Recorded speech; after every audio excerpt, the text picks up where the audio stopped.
नमस्कार, BDV news के इस बुलेटिन में आपके साथ मैं हूं स्वाति। शहर से जुड़ी खबरों को देखेंगे विस्तार से, लेकिन सबसे पहले एक नजर डालते हैं हेडलाइंस पर। बड़े वाहनों की फिटनेस अब ऑटोमेटिक मशीनों के जरिए होगी। क्षेत्रीय परिवहन कार्यालय में प्रारंभ होने वाला है नया सेंटर। और मनमोहन नगर सामुदायिक स्वास्थ्य केंद्र को आयुष्मान भारत योजना से जोड़ा जाएगा। रोगी कल्याण समिति की बैठक में लिया गया निर्णय। राष्ट्रीय परिवार सहायता योजना के हितग्राहियों की संख्या जबलपुर जिले में 1,71,774 हो गई है, जिन्हें प्रतिमाह पेंशन प्राप्त हो रही है। इनमें दिव्यांग और सामाजिक सुरक्षा योजना के हितग्राही शामिल हैं।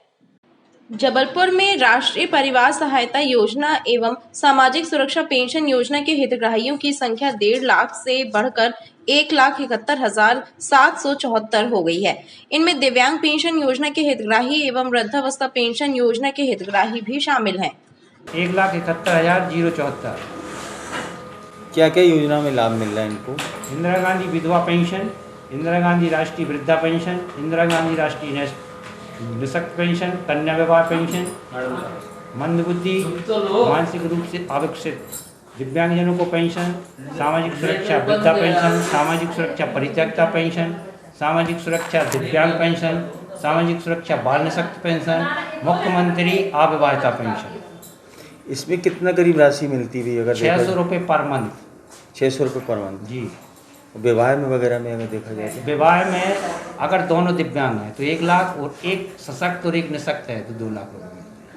इसकी प्रोसीजर क्या रहती है इसमें? इसकी प्रोसीजर ये रहती है, एक फॉर्म रहता है सभी पर अलग अलग, पेंशन का भी अलग रहता है और विवाह का भी रहता है। जो जनपद और नगर पंचायत जो होती हैं हमारी, वहाँ से आता है ग्राम पंचायतों के। इसके बाद जनपद आता है, जनपद से फिर यहाँ पे आता है भुगतान के लिए। योजना से जुड़े अधिकारियों का कहना है कि योजनाओं के प्रति लोगों का विश्वास बढ़ रहा है। वहीं सहायता राशि बढ़ने के बाद से हितग्राहियों की संख्या में इजाफा हो रहा है। बड़े वाहनों की फिटनेस अब मैन्युअली न होकर ऑटोमेटिक मशीनों से होगी। क्षेत्रीय परिवहन कार्यालय में जल्द बनेगा सेंटर। सरकार ने आदेश जारी कर दिए हैं। अधिकारियों का कहना है इससे बेहतर परिणाम प्राप्त होंगे। बड़े वाहनों के फिटनेस का तरीका बहुत जल्द बदलने वाला है। अभी तक क्षेत्रीय परिवहन कार्यालय द्वारा वाहनों का मैन्युअली निरीक्षण कर फिटनेस प्रमाण पत्र जारी किया जाता रहा है, लेकिन बहुत जल्द यह पूरी प्रक्रिया ऑटोमेटिक होने वाली है। ऑटोमेटिक मशीनों के जरिए परीक्षण होगा। इसके लिए क्षेत्रीय परिवहन कार्यालय में सेंटर की स्थापना होगी।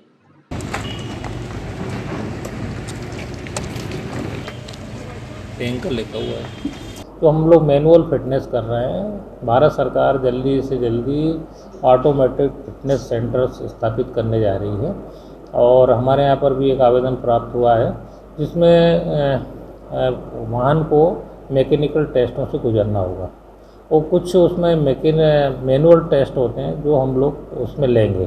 तो अब ये जो मशीनों के द्वारा इसका टेस्ट होगा, इसमें उसकी आरपीएम कितना है, उसका प्रदूषण की क्षमता कितनी है, कई तरह के इसमें टेस्ट होते हैं। वो टेस्टों की हर लाइन से उसको गुजरना पड़ेगा। इसके बाद में ऑटोमेटिक फिटनेस सर्टिफिकेट जनरेट होगा तो उस पर संबंधित अधिकारी के दस्तखत होंगे। अब जो मैनुअल जो चीज़ है उसको भी धीरे धीरे समाप्त हो जाएगा। गाड़ी आई उसका पूरा ब्यौरा हमारे नेट पर रहेगा, एनआईसी पर रहेगा। बहरहाल जानकारों का कहना है कि इस प्रक्रिया में हो रहे तकनीकी बदलाव से स्थितियों में सुधार होगा। फिटनेस प्रमाण पत्र जारी करने में हो रही गफलतबाजी पर विराम लगेगा। मनमोहन नगर स्थित शहरी सामुदायिक स्वास्थ्य केंद्र को बहुत जल्द आयुष्मान भारत योजना से जोड़ा जाएगा ताकि जरूरतमंद हितग्राहियों को निःशुल्क स्वास्थ्य सेवाएं प्राप्त हो सके। रोगी कल्याण समिति की प्रथम बैठक में कई महत्वपूर्ण निर्णय लिए गए। माड़ोताल मनमोहन नगर से सामुदायिक स्वास्थ्य केंद्र में रोगी कल्याण समिति का गठन किया गया। रोगी कल्याण समिति की प्रथम बैठक आयोजित हुई जिसमें क्षेत्रीय विधायक अभिलाष पांडे की उपस्थिति में कई महत्वपूर्ण निर्णय लिए गए। इस स्वास्थ्य केंद्र को आयुष्मान भारत योजना से जोड़ने का संकल्प भी पारित किया गया। प्रचार प्रसार करते हुए बड़ा कैंप जानकारी लोगों तक पहुंचाए कि यहाँ पे लोगों का हुआ है, उसको थोड़ा बड़े लेवल पर किया गया। मंडियों का जैसे आशाओं को मनमोहन नगर शहरी सामुदायिक स्वास्थ्य केंद्र में रोगी कल्याण समिति का गठन हुआ है और आज उस समिति की पहली बैठक यहाँ पर माननीय विधायक श्री अभिलाष पांडे जी की अध्यक्षता में हुई। सभी सदस्य इसमें मौजूद रहे जो यहाँ पे प्रक्रियाएं चल रही हैं, जिस तरह से रोगी कल्याण समिति को बढ़ाना है आगे, 2 महत्वपूर्ण निर्णय लिए गए हैं, बल्कि 3 निर्णय लिए गए हैं। पहला, यहाँ साइकिल स्टैंड की शुरुआत की जाए, जिससे आमदनी बढ़ेगी रोगी कल्याण की। एक कैंटीन की शुरुआत की जाए, और तीसरा, इस अस्पताल को आयुष्मान भारत योजना से जोड़ा जाए, जिससे आयुष्मान भारत के जो भी मरीज आते हैं उनकी राशि यहाँ रोगी कल्याण समिति को मिल पाए। रोगी कल्याण समिति से अस्पताल में बहुत सारे कार्य कराए जा सकते हैं। हमारी मंशा है कि मनमोहन नगर अस्पताल को बहुत अच्छा बनाया जाए और भविष्य में और अच्छे तरीके से इसको कैसे डेवलप किया जाए, ताकि लोगों का आना यहाँ फुटफॉल और लोगों का बढ़े और हमारे क्षेत्र की जनता अपने आप में स्वास्थ्य लाभ कैसे ले सकती है, उस दिशा पर भी हम लोग काम कर रहे हैं। आज पहली बैठक थी, अभी रोगी कल्याण समिति बनी है। रोगी कल्याण समिति के माध्यम से विकास के नए आयाम और क्या हो सकते हैं उस दिशा पर काम कर रहे हैं। कुछ एजेंडे तय किए गए हैं जो भविष्य में इस हॉस्पिटल के अंदर करने हैं। हर मंथ हम इसकी बैठक करेंगे। हमारी मंशा है कि ये हॉस्पिटल बहुत अच्छा हो और यहाँ हॉस्पिटल के प्रति जनता का विश्वास भी बढ़े, उस दिशा पर काम किया। क्षेत्रीय विधायक का कहना है कि सामुदायिक स्वास्थ्य केंद्र को विकसित करने के प्रयास लगातार जारी रहेंगे। मां नर्मदा तट गौरीघाट सहित सभी नर्मदा घाटों पर नर्मदा दर्शन, पूजन और स्नान के लिए प्रतिदिन सैकड़ों श्रद्धालु और नर्मदा भक्त पहुंचते हैं। ऐसे में श्रद्धालुओं की जानमाल की सुरक्षा और क्षेत्र की निगरानी के लिए लगाए गए सीसीटीवी कैमरों में से जो कैमरे बंद पड़े हैं, उन कैमरों को सुधार कराने की मांग श्रद्धालुओं ने शासन प्रशासन से की है। मां नर्मदा तट ग्वारीघाट और अन्य नर्मदा घाटों पर दर्शन के लिए आने वाले श्रद्धालुओं की सुरक्षा और क्षेत्र की निगरानी के लिए लगाए गए सीसीटीवी कैमरों की सुधार कराने की मांग नर्मदा भक्तों ने पुलिस और प्रशासन से की है। नर्मदा भक्तों का कहना है कि क्षेत्र में सुरक्षा की दृष्टि से लगाए गए अधिकांश कैमरे बंद हैं, जिससे सुरक्षा इंतजामों पर प्रश्न चिन्ह लग रहा है। यहाँ रोजाना नर्मदा दर्शन और पूजन करने आने वाले श्रद्धालुओं की माने तो सुरक्षा व्यवस्थाओं में खामियों के चलते असामाजिक तत्व भी क्षेत्र में सक्रिय रहते हैं, जिन पर भी कैमरों से निगरानी रखी जानी चाहिए। ऐसे में बंद पड़े कैमरों को सुधार कराना अति आवश्यक है।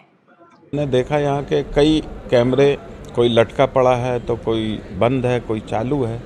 तो मेरा प्रशासन से अनुरोध है कि जनता के जान माल की सुरक्षा के लिए और जो भी श्रद्धालु मां नर्मदा के दर्शन करने आते हैं या उनका पूर्ण लाभ लेने आते हैं, तो उन लोगों की सुरक्षा के लिए कैमरे पूरे चालू करवा लें और व्यवस्थित करवाएं, जिससे कि जनता की सुरक्षा हो और पुलिस को भी मदद मिले।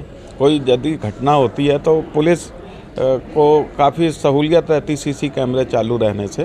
तो मेरा प्रशासन से ये अनुरोध है कि मां नर्मदा के तट पे जो भी श्रद्धालु आते हैं उनकी सुरक्षा के लिए ये कैमरे पूरे व्यवस्थित ढंग से लगवाकर और चालू करवाएं।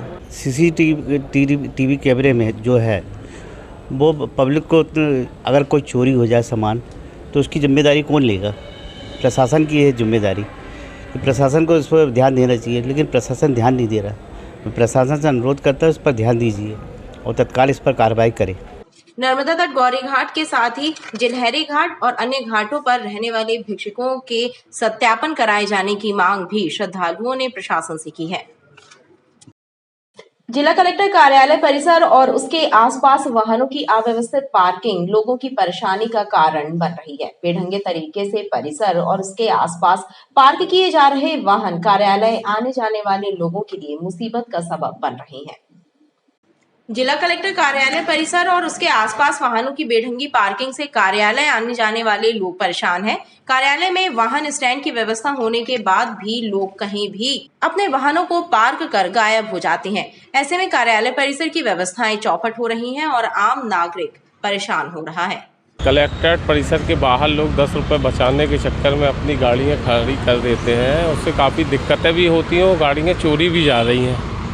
इससे हम ये चाहते हैं कि गाड़ियाँ अच्छी तरह पार्किंग में खड़ी करें, 10 रुपये की बचत ना करें, क्योंकि महंगी बाइकें रहती हैं लोगों की और फिर उसके बाद उनको बड़ा मुसीबतों का सामना करना पड़ता है, क्योंकि बाहर भी बहुत ज़्यादा पार्किंग बचाने के चक्कर में लोग खड़ी कर देते हैं, जिससे एक्सीडेंट का भी खतरा बना रहता है। कलेक्टर महोदय की रिस्पॉन्सिबिलिटी है कि यहाँ पे किसी तरह से अवैध पार्किंग नहीं होना चाहिए। पार्किंग की वैकल्पिक व्यवस्था हो, क्योंकि आपका परिसर अंदर है और लोग बाहर गेट पर गाड़ियाँ खड़ी कर रहे हैं, तो आने जाने में अभी मैं घूम कर आया हूँ मुझे अलग करते हुए सफाई व्यवस्था एक तरफ से शुरू करें और पार्किंग की वैकल्पिक व्यवस्था करके सिस्टम को सुधारें। इस सिस्टम की रिस्पॉन्सिबिलिटी जिला कलेक्टर महोदय की। खास बात यह है कि इस अव्यवस्था को दूर करने ना तो अधिकारियों में कोई दिलचस्पी नजर आ रही है और ना ही वाहन स्टैंड ठेकेदार को इससे कोई मतलब है। ऐसे में कार्यालय की व्यवस्था बिगड़ रही है। कोतवाली थाने में पदस्थ एक आरक्षक पर अभद्रता करने का आरोप लगाते हुए यादव समाज के प्रतिनिधि मंडल ने एसपी के नाम एडिशनल एसपी को शिकायत सौंपकर कार्रवाई की मांग की है।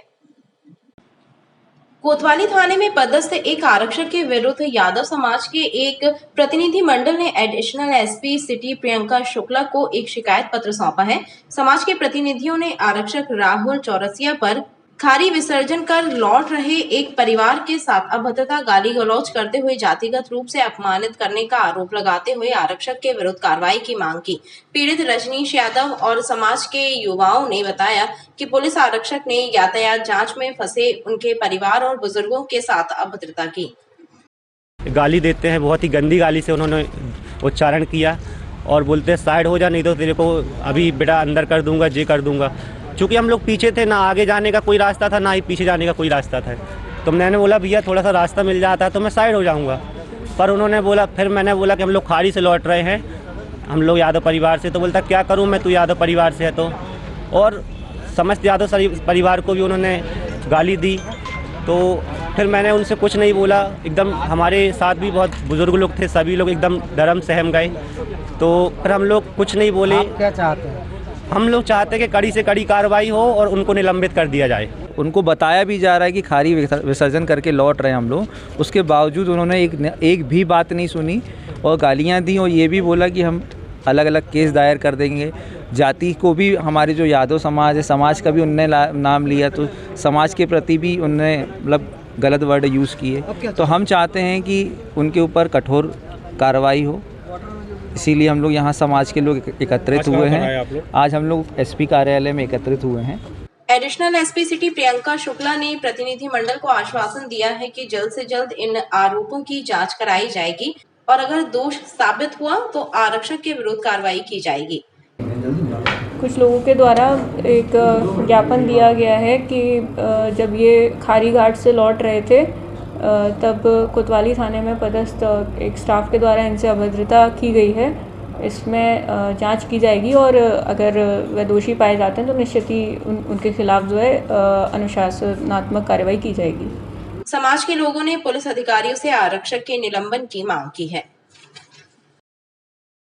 बेलबाग थाना क्षेत्र घोड़ा अस्पताल वाले बाबा की दरगाह के पास दो लोग आपस में भिड़ गए। इस दौरान एक व्यक्ति ने दूसरे व्यक्ति पर पत्थर से जानलेवा हमला कर दिया। इस घटना में घायल हुए व्यक्ति को इलाज के लिए मेडिकल कॉलेज अस्पताल में भर्ती कराया गया है।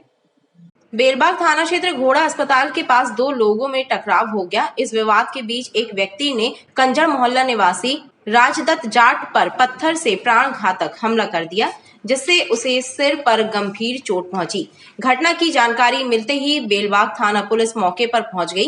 पुलिस ने घायल के परिजनों को घटना की जानकारी दी और घायल को इलाज के लिए विक्टोरिया अस्पताल लेकर पहुंचे, जहां से उसे मेडिकल कॉलेज अस्पताल रेफर कर दिया गया। एक बार हुई रही, 1.5 साल पहले हुई रही, तो 1.5 साल के बाद 1.5 साल से जो हम अपने घर लेके गए थे तो उसके बाद हम नहीं आते। आज हमसे वो लड़ाई करके गया था तो आज ये कांड हो गया हमारा। कहाँ कैसे आए हैं आप लोग? हम लोग वहाँ पर कंजर मोहल्ले से बेलबाग थाने के पास से लगता है। आपका नाम? पुलिस ने इस प्रकरण में धारा 307 का मामला दर्ज किया है और पत्थर से हमला करने वाले आरोपी को अभिरक्षा में लिया है। घोड़ा अस्पताल के पास दो व्यक्ति आपस में टकरा गए थे, इसी बात पर वाद विवाद हो गया। इसी मारपीट में एक जो आरोपी है, जिसका नाम अभी उसकी उम्र का हमको तस्दीक करनी है, उसने पत्थर से उसके ऊपर हमला किया तो ज़्यादा चोटें आएगी, जो प्राणघातक चोटें हैं। इसके आधार पर 307 IPC के अंतर्गत मुकदमा पंजीबद्ध किया जा रहा है और इलाजरत है अभी जो घायल है, और आरोपी हमारी कस्टडी में आ गया है। बाकी जिस पत्थर से मारा था वो भी जब्त कर लिया गया है। जो घायल है वो कंजर मोहल्ले का राजदत्त जाट, कल्लू जाट नाम लिखता है, वो है 25 साल करीब उम्र है। पुलिस घटना की वजह और पूरे घटनाक्रम की जांच कर रही है।